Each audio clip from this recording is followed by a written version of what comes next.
Hello and welcome to the 22nd in my series of CPD Coffee Times with me, Dr Tina Rae. Today I'm going to focus on supporting our children with the transition from year 6 to 7 in the midst of this COVID-19 pandemic. I'm very aware as I record this that imminently our children will be transferring back into school as of next week, possibly as early as Tuesday, Wednesday. So I'm hoping that this is timely and it will provide some useful resources for people to make use of at this time.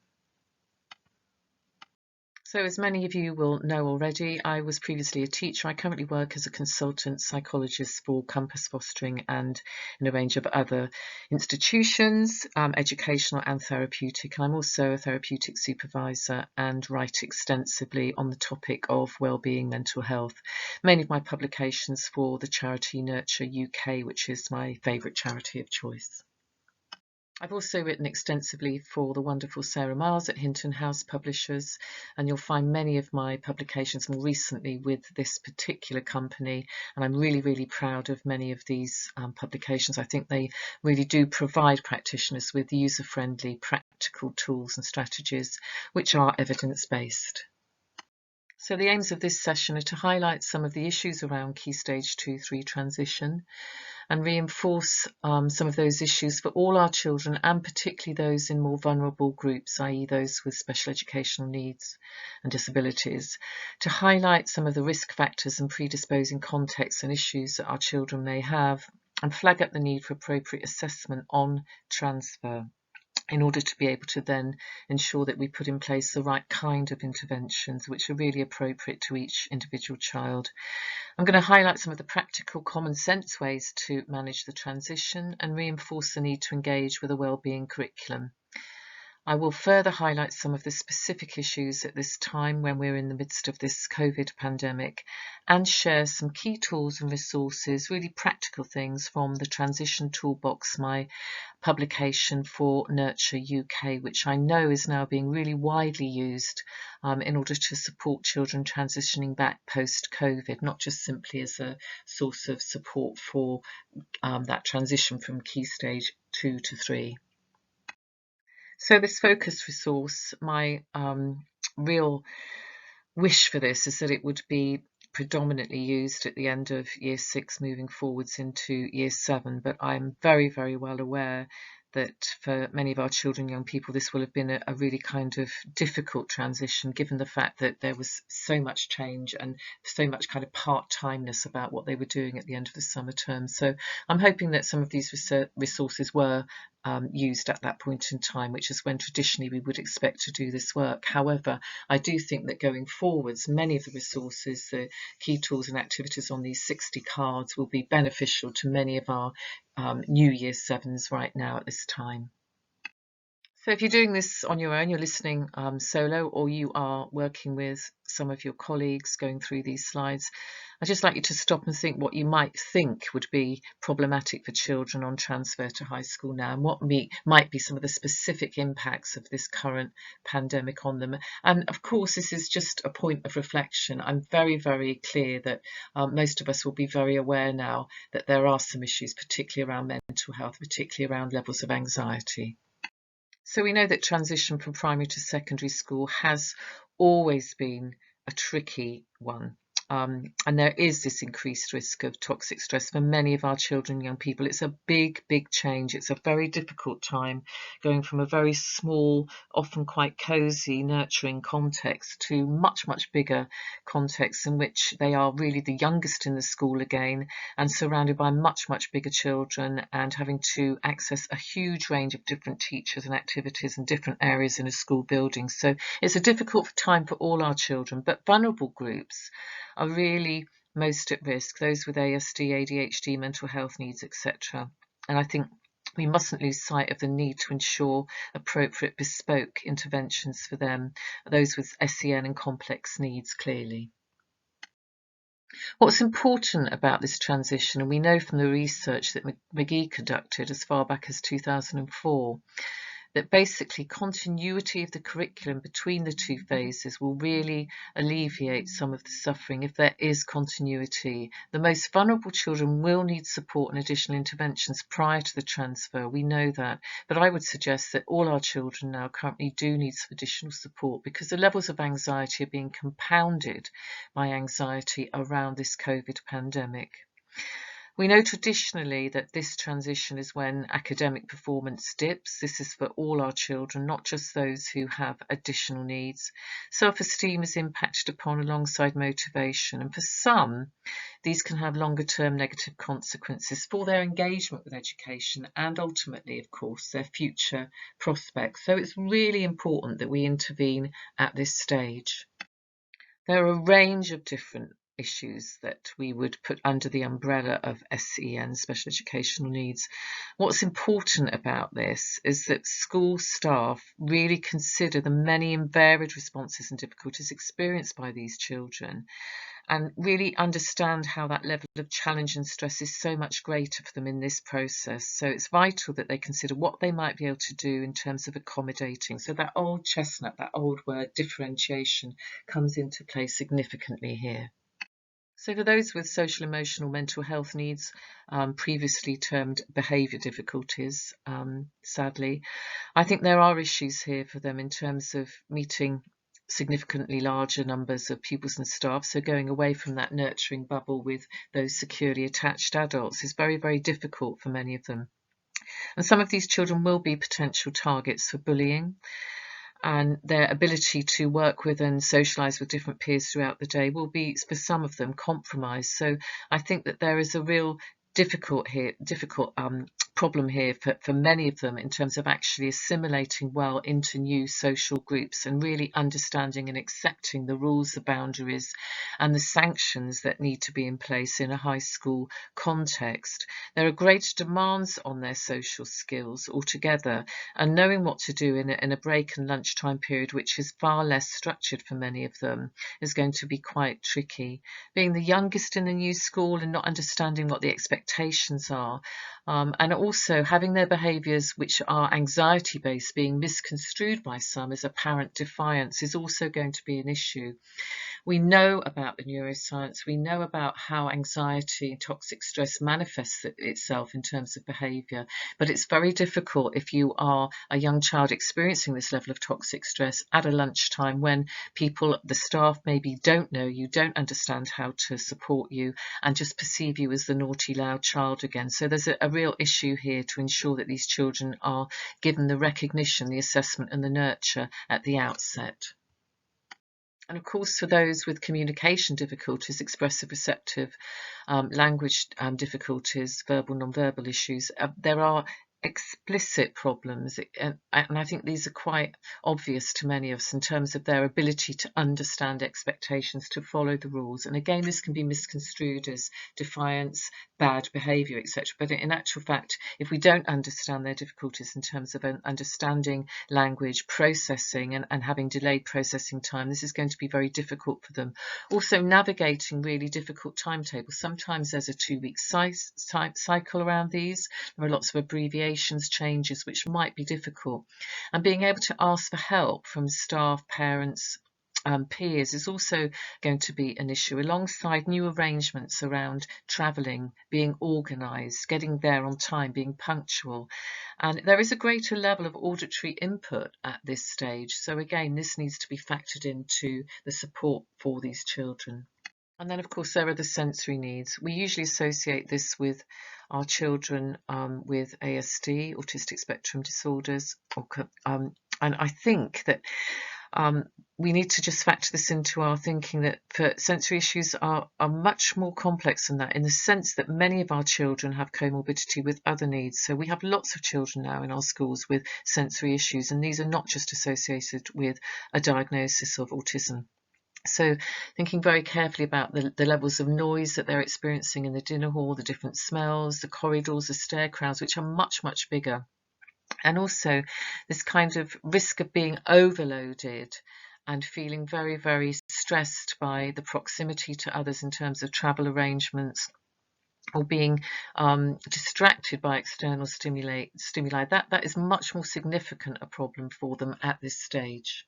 And then for many of our children with additional needs and those who don't have additional needs, there will be some issues around executive functioning, so motor skills, organisation and planning. This is a new context. They'll have to navigate something that's very strange to them. So being organised and understanding the expectations will be difficult for many. There's a new dinner time system.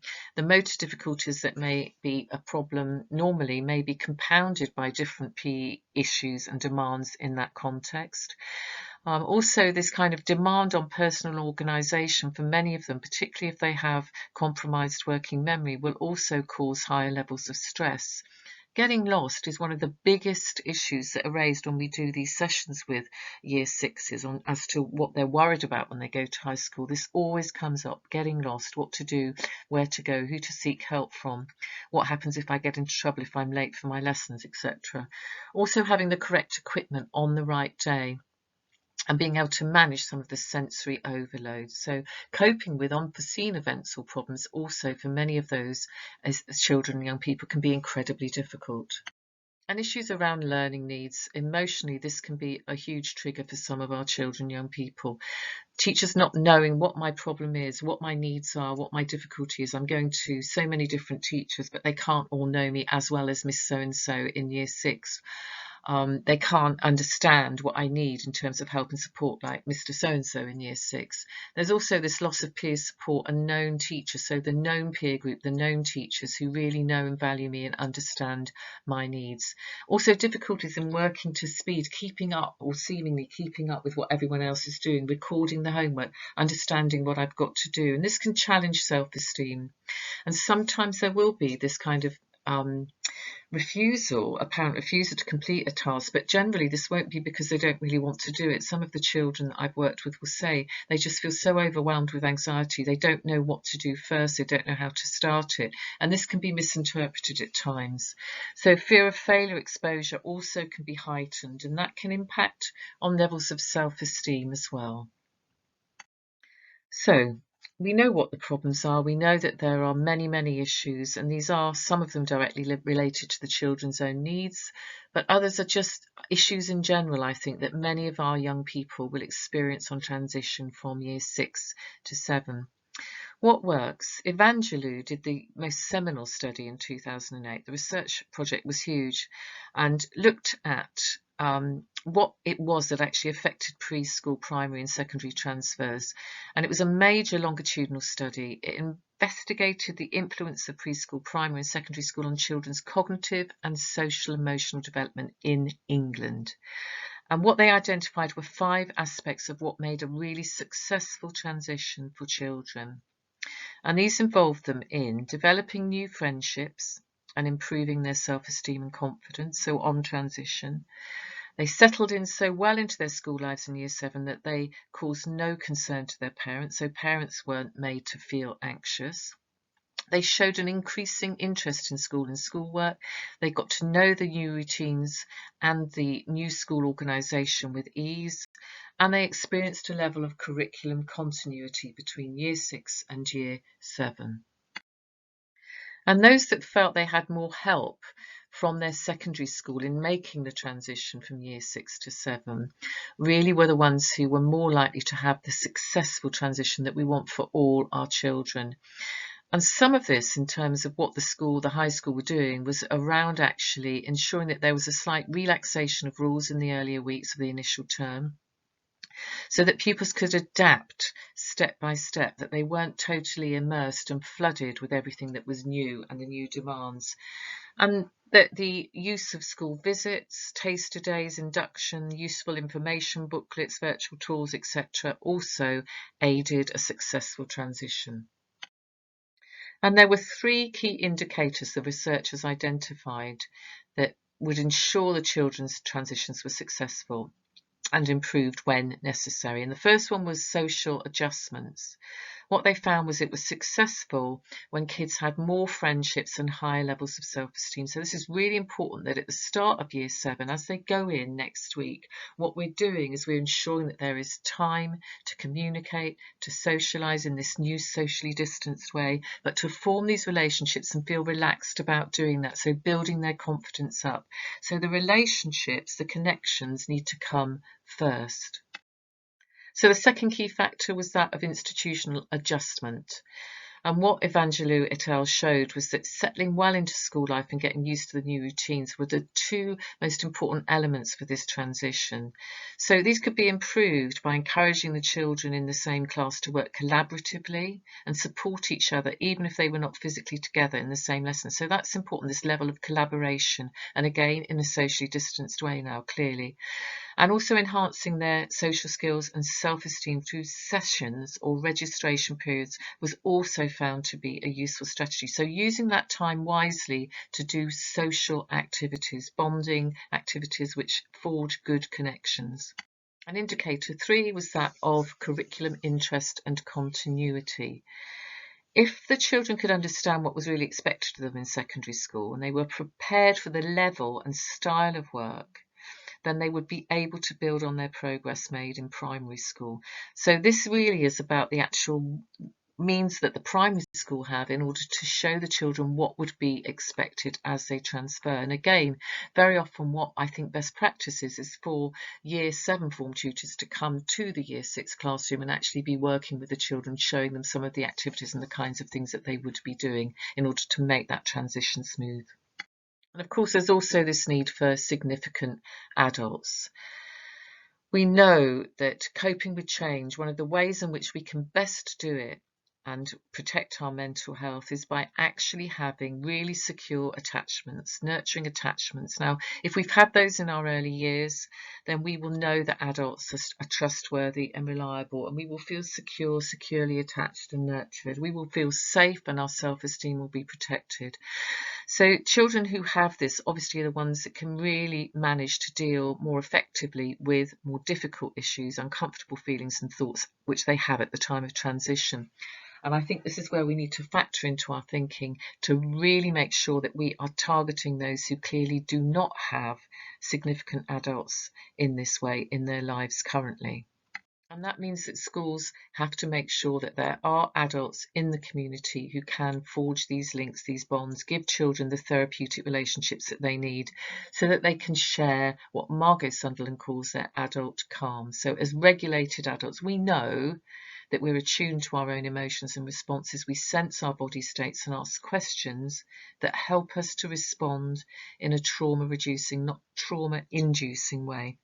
So whilst children are feeling heightened levels of anxiety in this pandemic and also on transfer to high school, it's vitally important that those at the top end of the continuum here really do access therapeutic relationships with adults, key adults in the school who can take on this role and have the skill set to do so appropriately and effectively. But every single member of staff now, as the children transfer to year 7, needs to know how to understand and respond to anxiety.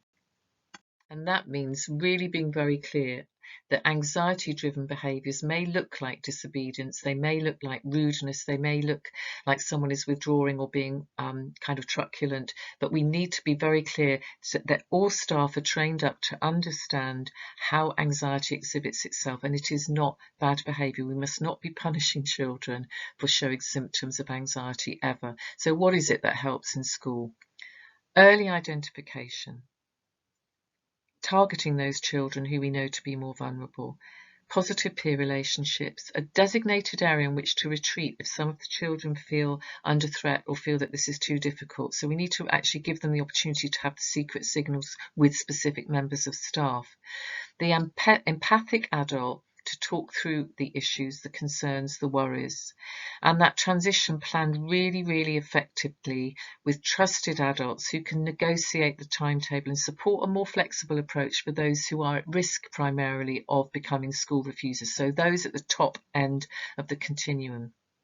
We also need to be very vigilant at the start of year 7 around bullying, because this is a time when people feel very anxious, and for some of our children and young people it may exhibit itself in terms of bullying behaviours towards others, trying to be the kingpin, the top one, the one who can organise the other kids, the one who's going to be the centre of attention. So we need to be really vigilant about observing the children's behaviours here, and organising our responses through an SEN department for those children who need it, using our mental health lead to really analyse the data and make sure that those children who are more vulnerable on transition get the help they need at the outset. So positive relationships with staff are key to this.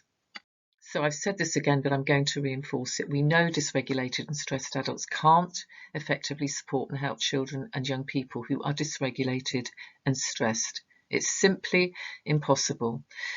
So in order for us to share our calm at this time when children are feeling heightened levels of anxiety, we need to be trauma-informed and know how to regulate our own nervous systems.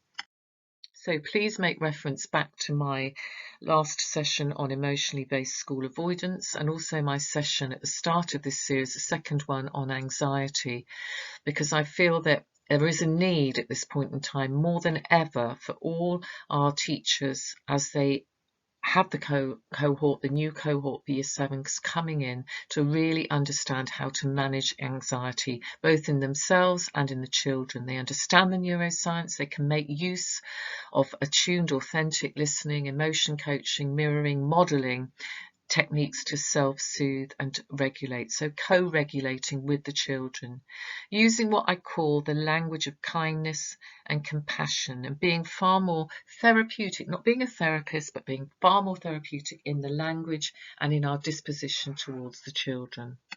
And knowing what we can say to an anxious child. They're sitting in the form group, they've started in year 7 and they are feeling worried, and you're very attuned to it, you know that this is happening and you can see it.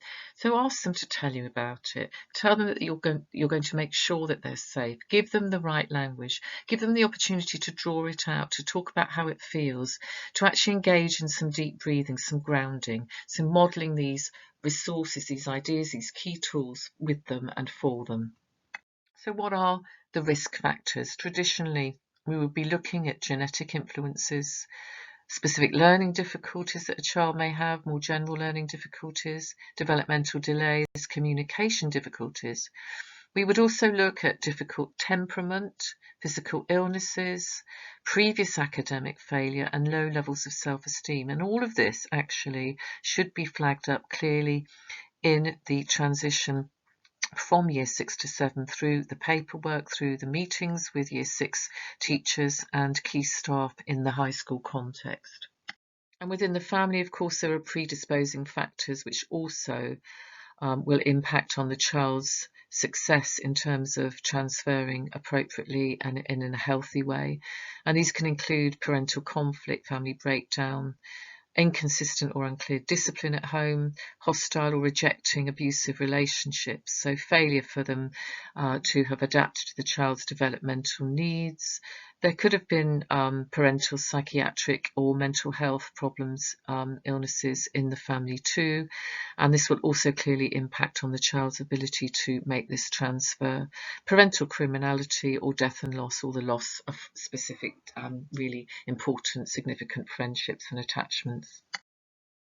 And also in the wider community, of course, there are things like socioeconomic disadvantage, homelessness, disaster, accidents, overwhelming events, and we must factor in, of course, the pandemic here, discrimination, racial or any other discrimination, and other significant life events. So again, predisposing factors in the wider community that really may impact on the child's success at this time of transition.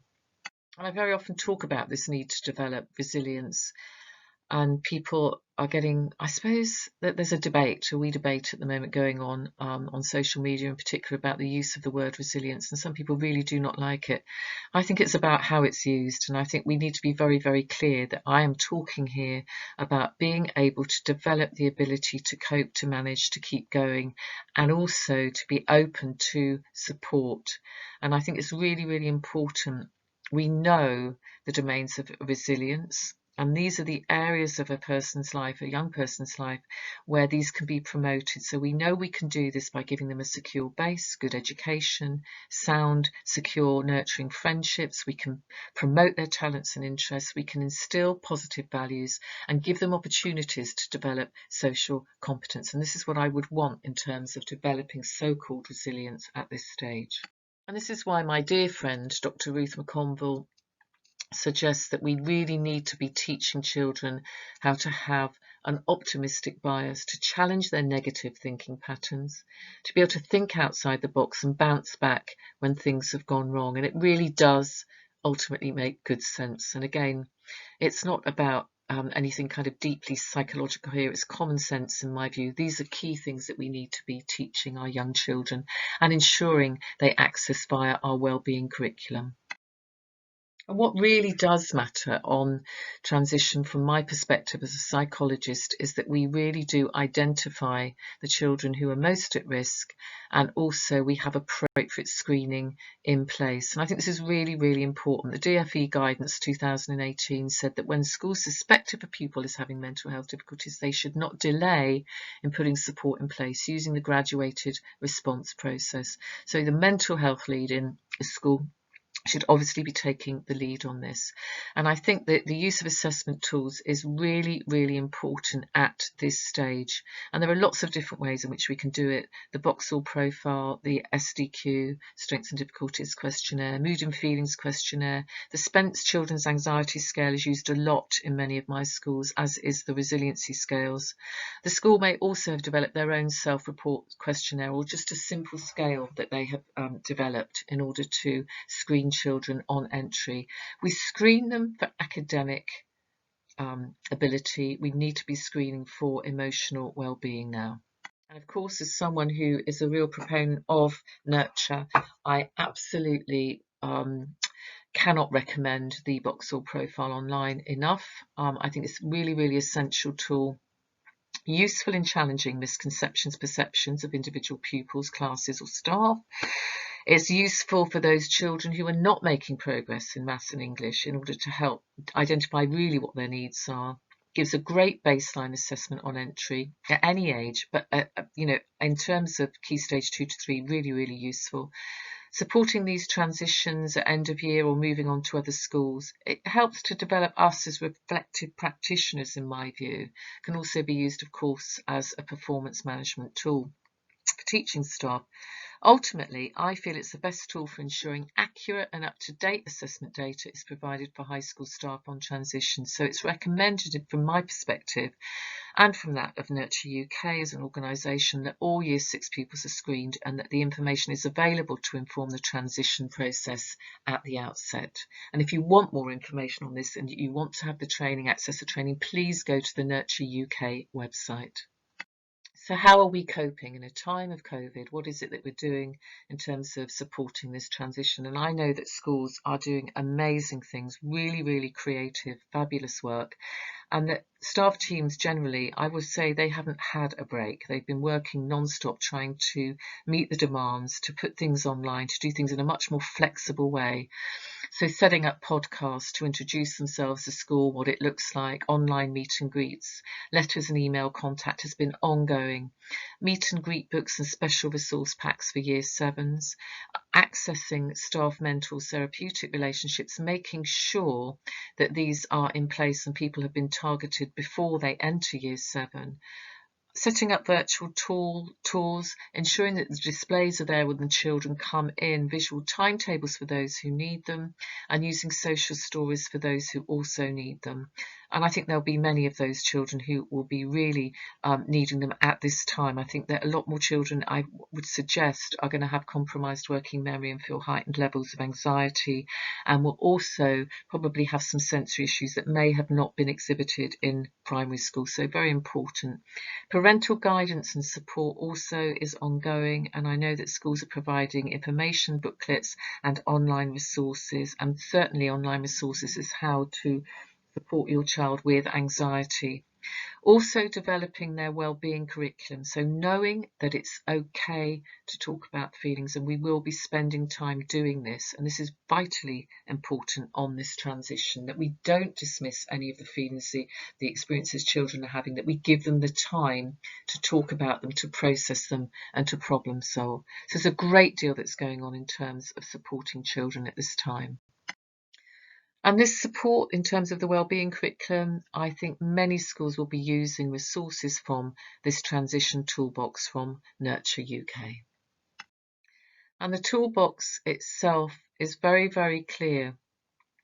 This resource covers 4 main areas in which young people with ASD and other communication difficulties or special needs may be finding challenging when moving to secondary school. And these are making friends, communication, anxiety about change, and routines. Now, I know traditionally that these would be something that we would be focusing on with our children with so-called additional needs. However, I now feel that all our children will have an additional need, and I call it COVID anxiety.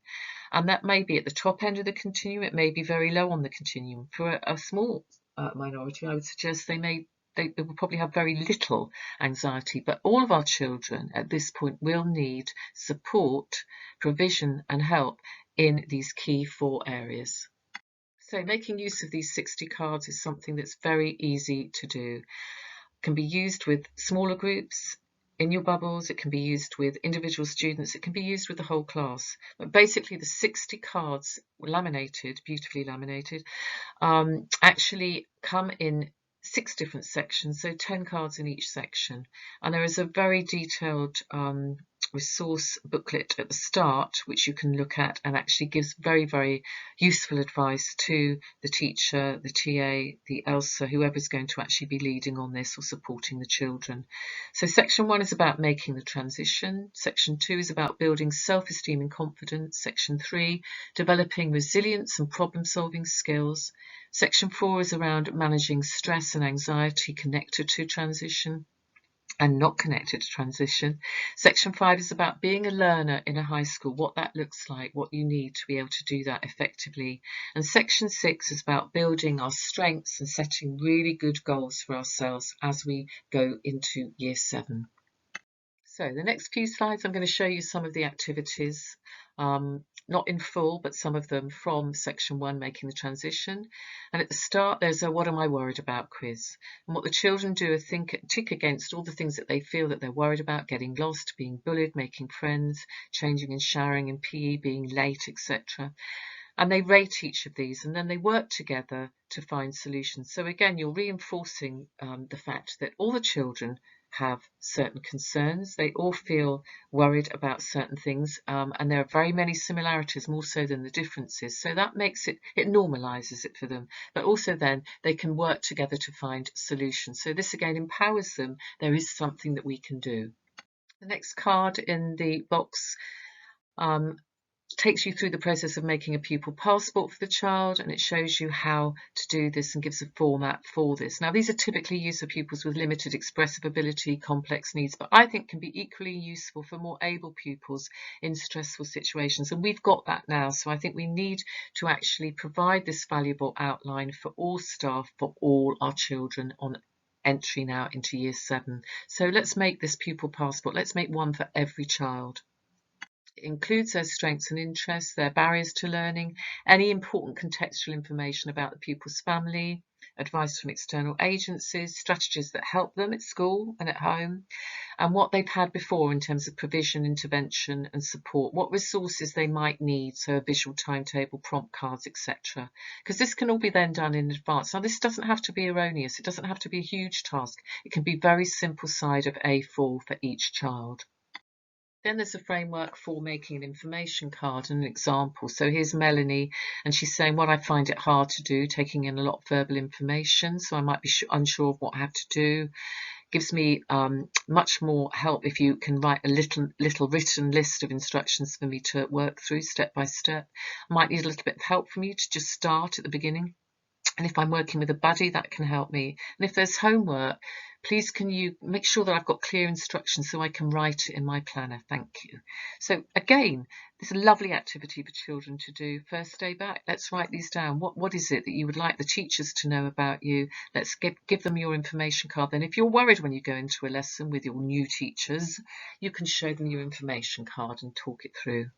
This section also has a few activities which really do support the children in celebrating what they've had in terms of their primary school experience, but also in terms of actually being able to then say goodbye and marking that, so a ritual. Now this would have been difficult at the end of year 6 for some, and I know that staff made fantastic arrangements and we're doing some hugely creative things at the end of last term. But I think, in terms of having a special day out at the seaside and making a big celebration, a big barbecue, because of social distancing, a lot of that would have been not possible. But it might be useful now at this juncture to think about how we said goodbye. Card 8 is around how I've changed, and this is another means of building self-esteem, really recognising where I was and where I am now. So what was I like when I was 5? What am I like now? Look at all the different things I can do. And this is really, really important because it's actually saying to the child, you can be confident, you've learned all of these things, look at what you can do. Even if you feel that you've missed a bit of school in the last few months, there's so much that you can do, there's so much that you've learned.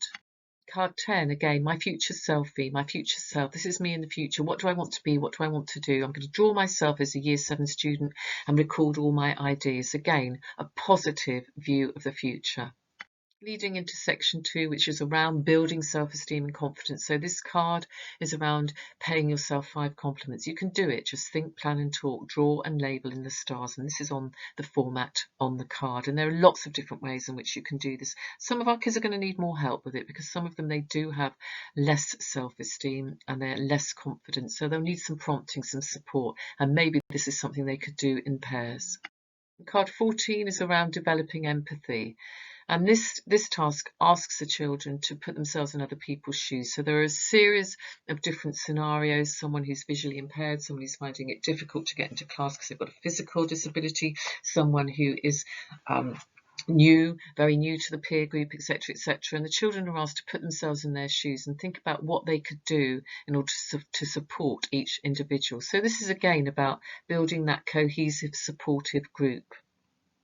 Card 18 looks at friendship definitions, asks them to think about what a good friend is.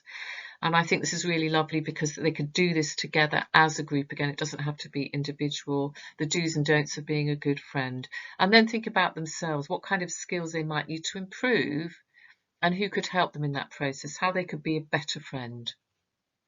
And card 20 in this section 2 is around a positive note to me. So writing that positive note. And it's a simple strategy for remaining positive even when things seem to go wrong and they don't have a really good day. They're asked to write a positive note to themselves, identifying all the things that they feel are good and positive and make them feel happy to be the person that they are. They put this into an envelope, they take it out to read it every time they feel things have been difficult or upsetting or they found the day a bit tricky. So again, this is a bit like the 3 good things at the end of the day. It's a positive affirmation. Section 3 is around developing resilience and problem solving. And this card 24 is a bounce back script. And what the children are asked to do here is to develop their own bounce back script or mantra that they can learn and then repeat to themselves in their heads when they've experienced a bad day. Again, this could be written onto small postcards, something to pop into their pocket. Card 25 asks them to develop rules for cooperative working. And this is really, really important because, of course, in the high school context, there are going to be many situations in which they will have to work cooperatively or with partners. So it's essential they understand how to do it and work effectively as a group or a team member. And this activity enables them to formulate those rules together. Card 27 is entitled Resilient Me. I like this one very much because the children are asked to tell a story about a time when they didn't feel resilient. What happened? What did they do? What were they thinking? How did it impact on them, their feelings, their behaviours? And then they're asked to think about what they might do differently, what they might get in terms of support from others, who could have helped them, etc. So again, this is important because what it's reinforcing for them is that yes, things do go wrong, we do fail, we do get it wrong, but we can learn from those mistakes. And it's really important that they have that mantra. I can't do it yet, I can learn from my mistakes as they go forward into year 7 where they feel far more vulnerable.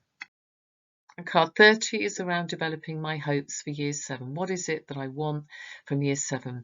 What is it that I want to do in terms of academic progress, making friendships, being successful? I think it's really, really important giving them the opportunity to make their own list. So you can give them some examples clearly. But this again is a lovely, lovely activity to say, these are my wishes, these are my dreams, these are my hopes for my year 7. Session 4, managing stress and anxiety.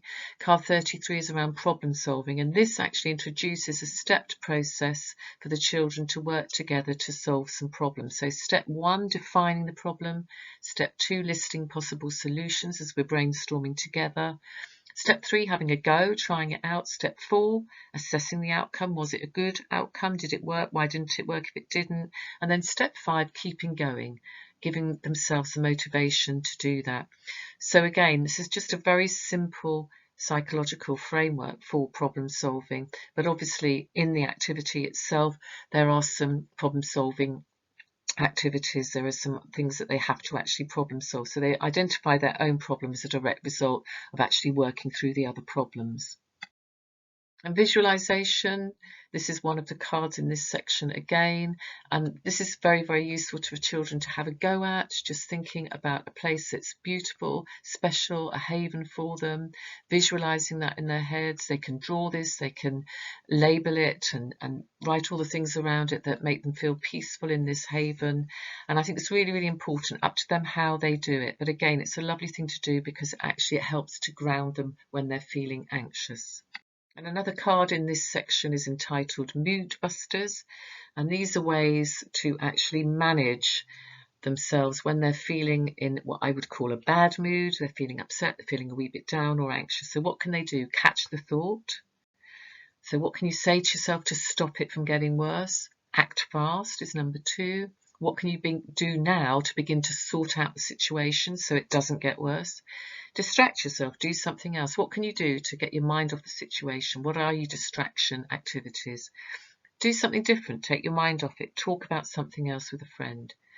Number 5, complete an act of kindness, so do something for somebody else. So when people do things for other people, we know that they have more meaning in their lives and they feel better when they do things for others than they do when they just do them for themselves. So what is it you can do? They can list those things. Then there's exercise. Clearly, we know this, the endorphin factor. Get moving, take some exercise. So run around, run out that anxiety, run out that bad mood.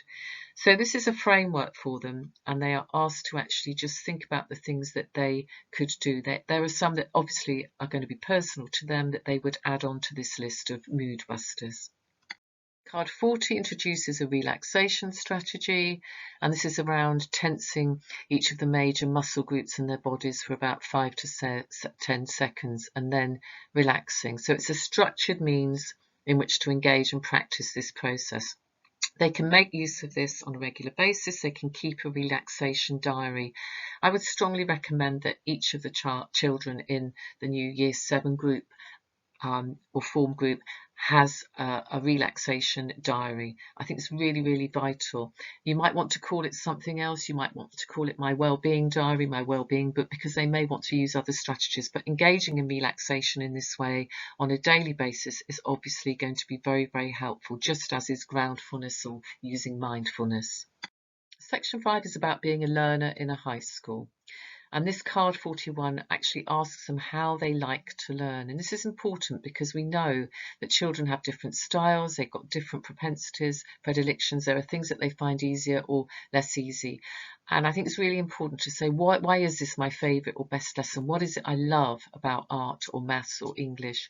And how can other lessons be made better for me? How can I fit in more easily and access those areas with more ease, sorry. The organisational top tips card is a favourite for me. So reading through a list of tips for organising themselves and their work, and they place them in order of usefulness, and then they can compare their ranking systems with a partner. And this is quite useful because sometimes we won't all have the same top tip at the top of our list. My top tip around writing this and ticking things off is probably not what other people would use. So lovely for the children to be able to do this. And of course, what we're trying to do is help them to see that they can gain skills of being self-organised. Then, of course, there's My Day Planner, and this is a framework for the children to record what they need to do before school. So listing out all the different things they need to do: washing, breakfasting, sorting out their clothes, lunch money, etc., checking their timetable, have they got everything after school, what do they need to do then, including packing the bag for the next day. So again, this can be made into a visual chart or a visual timetable for them or by them, and very, very useful to actually confirm and reinforce this is the new routine and this is what I need to do on a daily basis. And this activity is around top tips for coping in class. Which ones can you use? Now, this is only a small part of the list. It's much longer than this on the card, but basically it's around looking at these particular things that they can do. Can I be in the right place at the right time? I can line up properly outside the classroom. I can walk sensibly. I can sit in the right place. I can listen. I can respond appropriately in a polite way. I can wait for help if the teacher is busy for 1 minute, 2 minutes, 3 minutes, etc. So again, this is about ticking the things I can do and then going back to the ones that I didn't tick and thinking, how can I actually improve on those? Who can help me and support me to get better at this?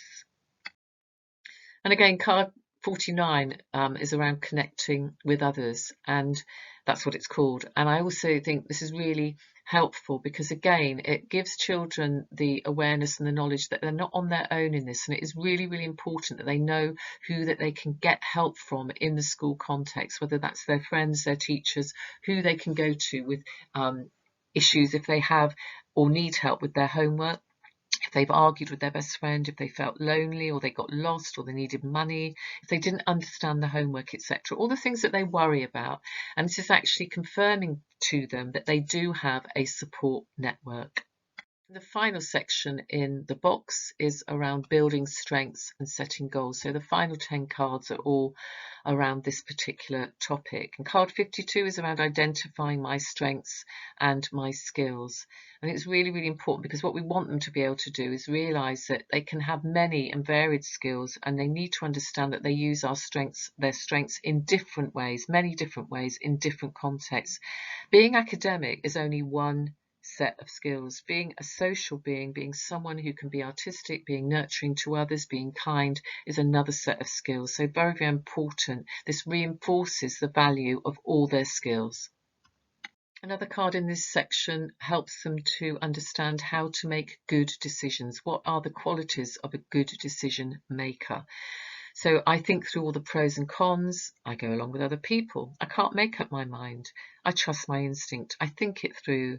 I get all the information and then I decide. I talk to other people, etc. So what they're asked to do here is to tick against all the different things that they think they do in order to make good decisions.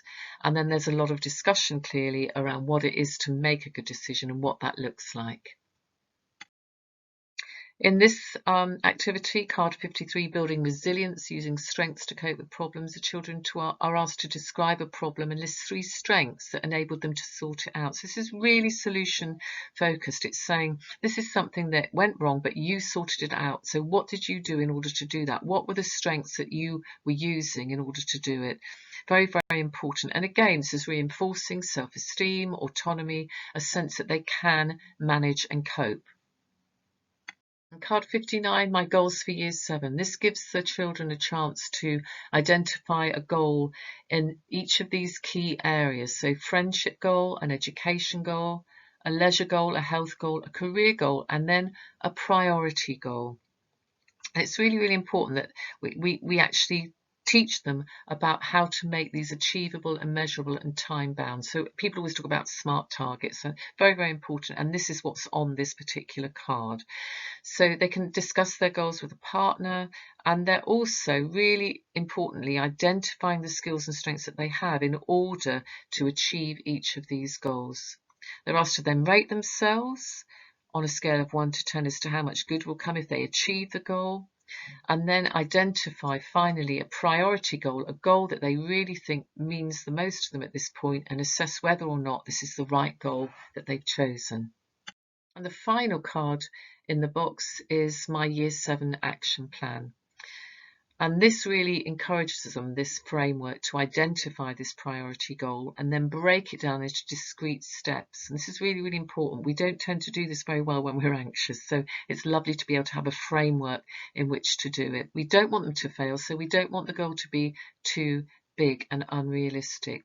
They can identify people who will help them, and also rewards that they'll give themselves along the way. And that's really, really important, that little reward as we go through and achieve each bit as we are going towards our priority goal. And then they can identify at the end of this what they will do once they've reached their goal and how they will then celebrate. So a lovely activity that all of them really, really enjoy engaging with. So in essence, I've been able to give you, I suppose, in the last half of this presentation, just a very brief overview and summary of some of the activities in the toolbox. And I really do recommend this toolbox. And of course, it's the charity NurtureUK who will benefit. And I think that's absolutely amazing, and as it should be. And I really do think that this has been used again and again in many, many different contexts in year 6 to aid this year 7 transition. So I know that there is an there's an increasing evidence base here that this is working. Practice-based evidence is what I'm talking about, I suppose. So my key takeaways from this session are that I know that there's now this so-called new normal.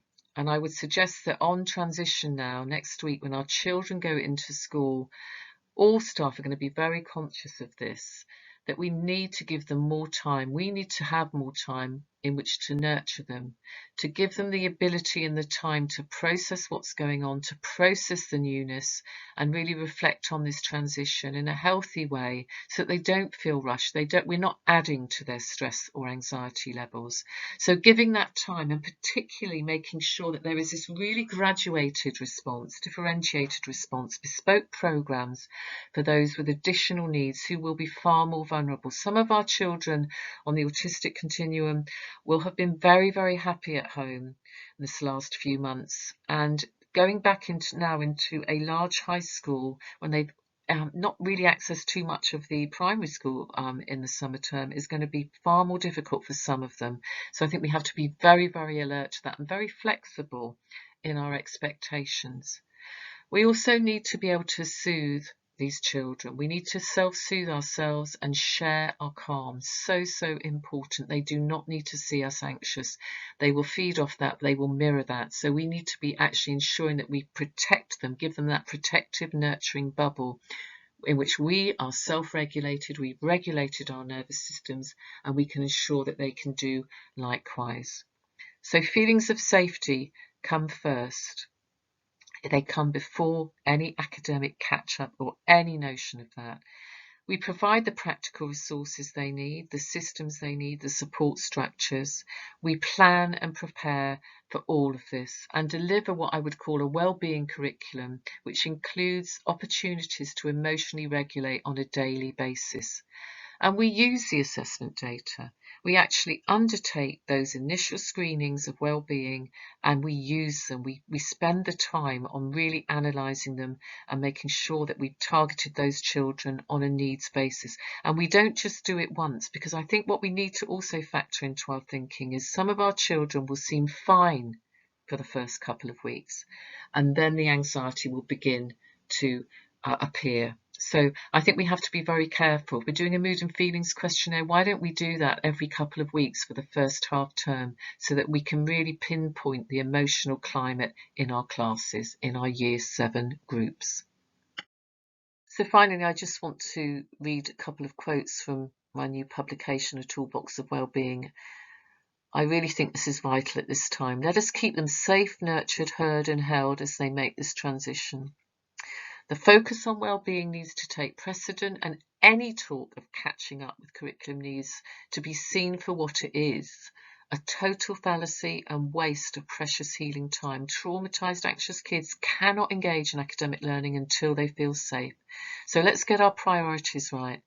Nurturing our year 6 as they transition back in and focusing on their well-being is the best starting point to ensure that this healing process begins and they have the best possible chance of recovery and future growth. They really need this at this time. Kids have had such a hard deal, and this is vital, and we have it within our power to make this happen for them. So let's make sure that we do, that they have the best possible chance of recovery and future growth. We can give them that gift. Thank you. So thank you for listening, and I really do hope that this has been helpful. and it's something that maybe you can be using in the next week as you transition these children into your high schools. Thank you very much, and I hope you join me next time.